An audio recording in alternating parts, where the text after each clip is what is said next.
Hulk has fought alongside every major Avenger, anchored some of the biggest team-up films this franchise has ever released, and headlined his own Disney Plus series. What he hasn't done since 2008 is star in a single solo movie of his own. And that's strange. Because Marvel Studios produces him, Disney distributes almost everything else Marvel makes. And nobody's ever accused Kevin Feige of being shy about sequels, spin-offs, or squeezing a few more years out of a character audiences already love.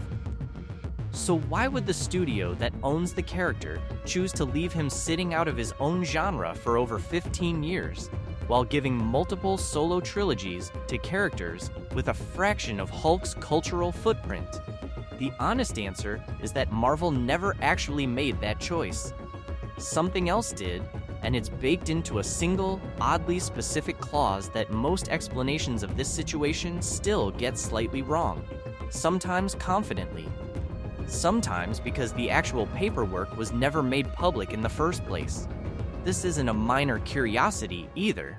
It's a genuinely useful lens for understanding how differently who owns a character and who controls how a character's movie reaches an audience can actually function inside the same franchise.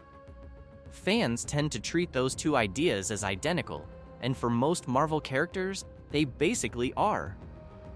Hulk is the one major exception hiding in plain sight, a character Marvel has never stopped owning, sitting inside a contractual structure that spent over a decade quietly deciding what kind of stories he's allowed to headline.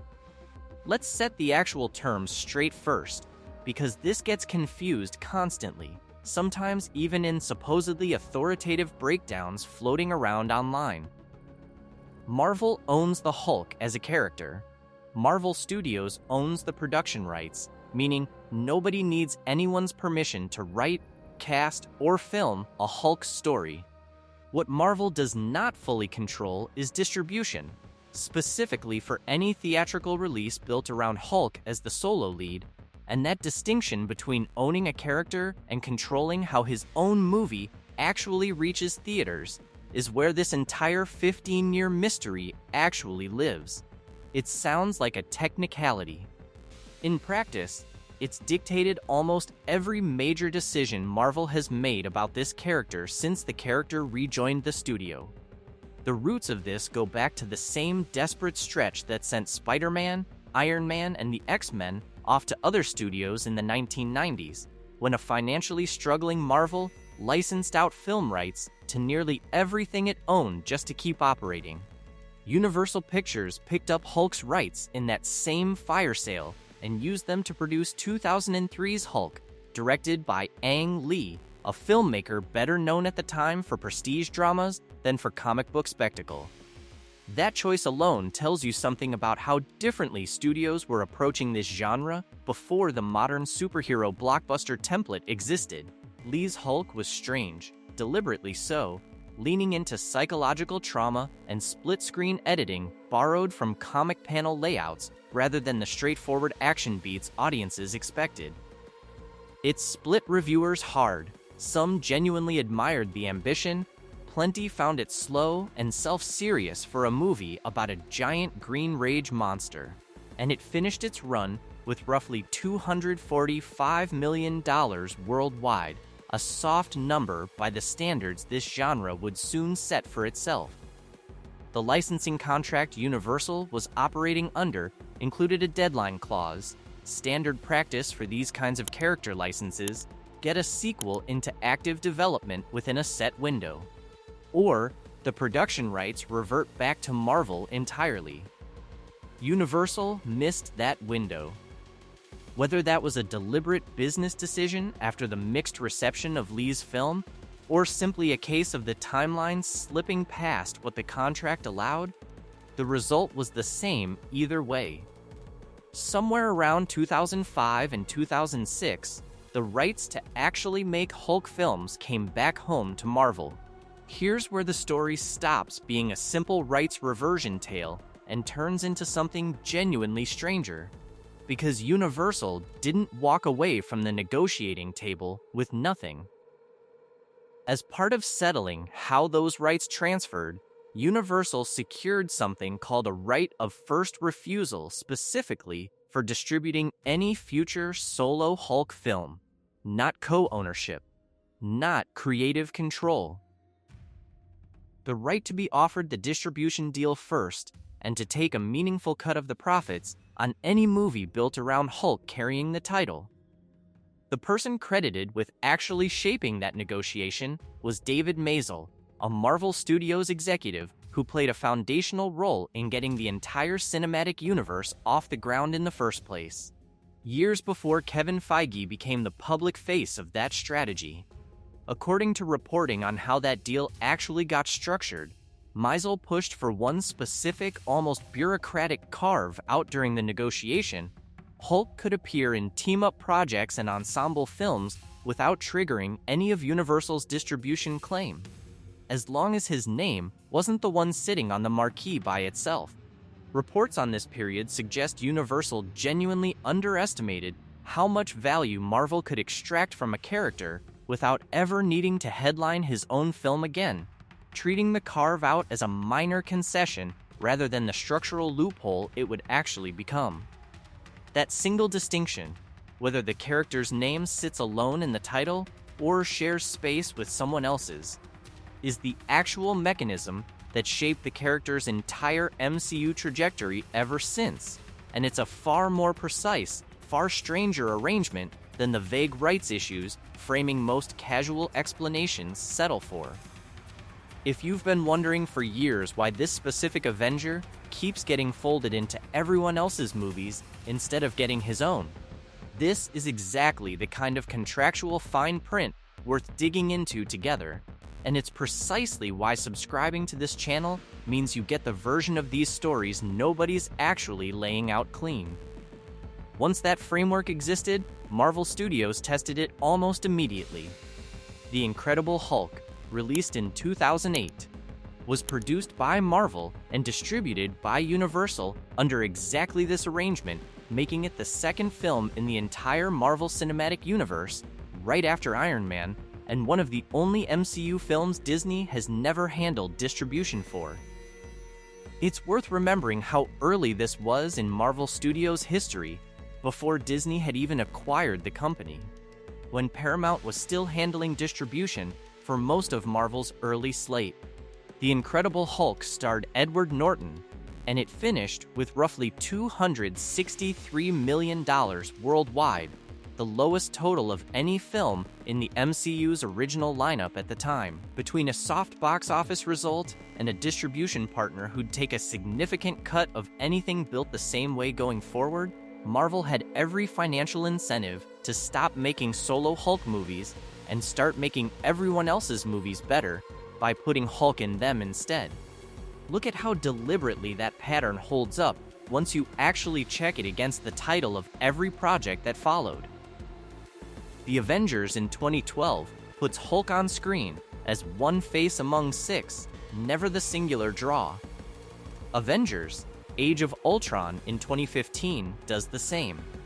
Thor: Ragnarok in 2017 goes further than any of these, structurally functioning as a genuine Hulk-Thor buddy comedy, giving Mark Ruffalo more screen time and character development than almost anything before it, and still never once putting Hulk's name above the title, because doing so would have handed Universal a claim on a film Marvel Studios had no intention of sharing.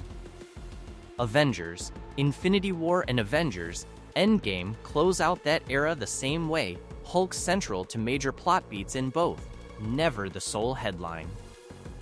Every single one of those releases keeps Hulk essential to the story while carefully avoiding the one structural trigger that would pull Universal back into the room, and once you notice that pattern, it becomes obvious this wasn't creative caution. It was legal architecture, quietly shaping which stories got greenlit and which ones never made it past a pitch meeting. Even She-Hulk, Attorney at Law, when it finally arrived on Disney Plus in 2022, sidestepped the entire issue in yet another way. Streaming distribution through Disney's own platform was never part of what Universal's 1990s-era theatrical agreement was written to cover in the first place. That's part of why She-Hulk could exist as freely as it did, built around Bruce Banner's cousin rather than Bruce himself, giving Marvel a way to explore Hulk-adjacent storytelling on a platform Universal's old agreement simply has no language for. Once you see the pattern lined up against every actual release in order, it stops looking like coincidence and starts looking like a studio very carefully, very deliberately working around one specific, unavoidable contractual tripwire for well over a decade, without ever explaining that strategy publicly until fans and journalists started piecing it together themselves. That would already be a satisfying answer to close this investigation on. Except the story doesn't actually end there, and this is the part where a lot of casual explanations either stop too early or get the current status flatly wrong. On June 15, 2023, exactly 15 years after The Incredible Hulk's original release, the distribution rights to that specific film reverted to Disney. That detail is confirmed and dated precisely, consistent with how these kinds of long-term distribution licenses are typically structured in Hollywood, with built-in expiration windows measured in decades rather than years. What's genuinely uncertain, and worth being honest about instead of confidently guessing the way plenty of headlines have, is what that reversion actually covers. Getting the rights back to redistribute or re-release the 2008 film itself through streaming, home video, or a theatrical anniversary run is a fundamentally different thing from Universal giving up its ongoing right of first refusal on any brand new solo Hulk project going forward. Entertainment reporting on this exact point has stayed openly divided in the years since. Some coverage treats the broader distribution obstacle as effectively resolved. Other reporting, including analysis published well after the 2023 date, explicitly flags that nobody involved has actually confirmed the future-facing right disappeared along with the reversion of that one older film's rights. Marvel and Disney have not issued a clear public statement settling which interpretation is correct, which is itself telling. A studio with no remaining obstacle to a solo Hulk film would have every incentive to say so plainly and start building toward one. Mark Ruffalo himself is arguably the most reliable voice in this entire story, precisely because he has no reason to make the situation sound more complicated than it actually is, and no studio talking points to protect. His own comments over the past decade suggest this still isn't fully settled, even accounting for that 2023 reversion. Back in April of 2015, he was the one who first told fans publicly that Universal still held meaningful leverage over any future solo film. A comment that caught plenty of people off guard at the time, since most audiences simply assumed Marvel controlled its own Avenger outright. Years later, in a 2025 interview with GQ, he was still describing the arrangement in strikingly similar terms, explaining that Hulk is technically produced by Marvel, but is, in his own words, really a Universal property when it comes to how a solo film would actually get released, and admitting plainly that he doesn't know if a standalone movie will ever actually happen.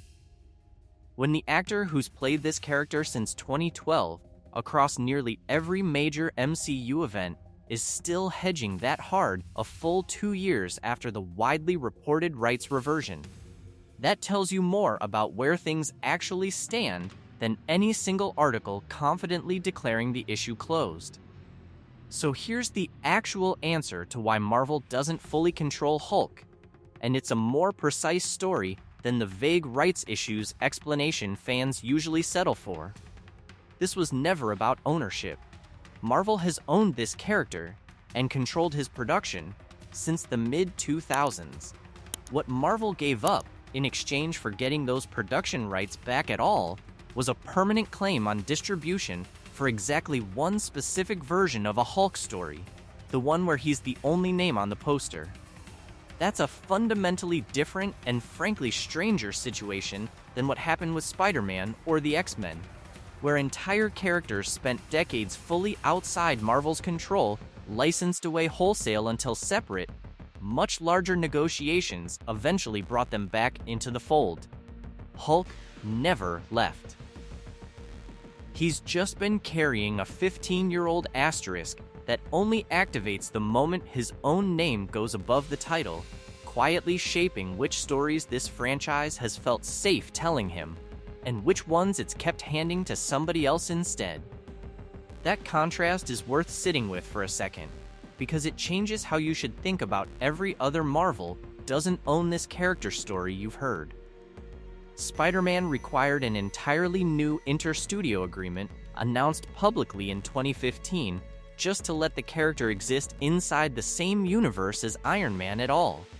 The X-Men and Fantastic Four required Disney to buy an entire rival studio outright in 2019 before those characters could come home.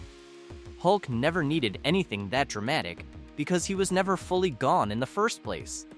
He's the one major Avenger whose limitation isn't a missing character, it's a missing distributor for one very specific kind of movie, which is exactly the sort of quietly bizarre Hollywood arrangement that never makes headlines the way a billion-dollar acquisition does, but ends up shaping 15 years of storytelling just the same.